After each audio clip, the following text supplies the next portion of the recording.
அதாவது அம்மா காலத்திலிருந்து அம்மாவோட விசுவாசின்ற ஒரு பெயரோட புகழோட 2014 டிசம்பர் 5ஆம் தேதி வரை அவரோட அரசியல் பயணம் தொடர்ந்து செயல்பட்டு கொண்டிருந்தார். அதன் பிறகு பார்த்தீங்கன்னா நடந்த சம்பவம்லாம் உங்களுக்கு எல்லாருக்குமே தெரியும். மக்களால் நின்று இதே கிரீன்வேஸ் ரோட்ல மக்கள் சக்தியோட அதிமுக கொடி பிடிக்கும் தொண்டரோட சக்தியோட தர்மயுத்தம் நடத்தினாரு. அதன் பிறகு இவங்க அப்ப அந்த டைம்ல எல்லா எடப்பாடி கூட இருக்க எல்லாருமே வந்து பாத்தீங்கன்னா கூவத்தூர் ரெசார்ட்ல இருந்தாங்க. அப்ப போகாம அவர் மக்களோட தொண்டரோட அன்னைக்கு போராட்டம் பண்ணாரு.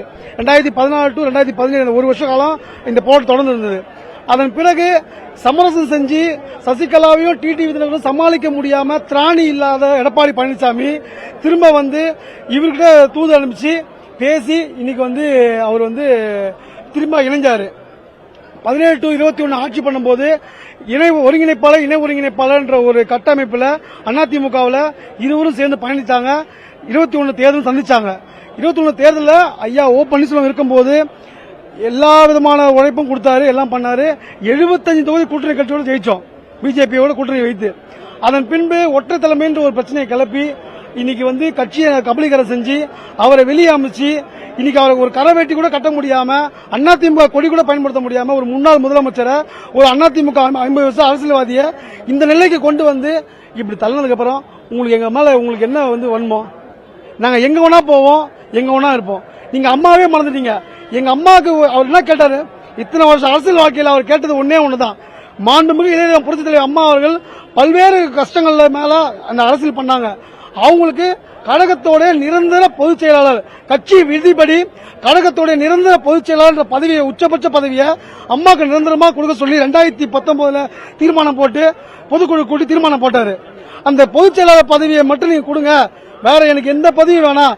நீங்களே 21 முதலமைச்சர் வேட்பாளர் இருந்துக்குங்க, நீங்களே கழகத்தில் இணை ஒருங்கிணைப்பாளர் இருந்துங்க, நீங்க சொல்றவங்களுக்கு சீட்டு கொடுங்க, நீங்க சொல்றவங்களே வந்து எல்லாமே ஆக்குங்க சொன்னாரு.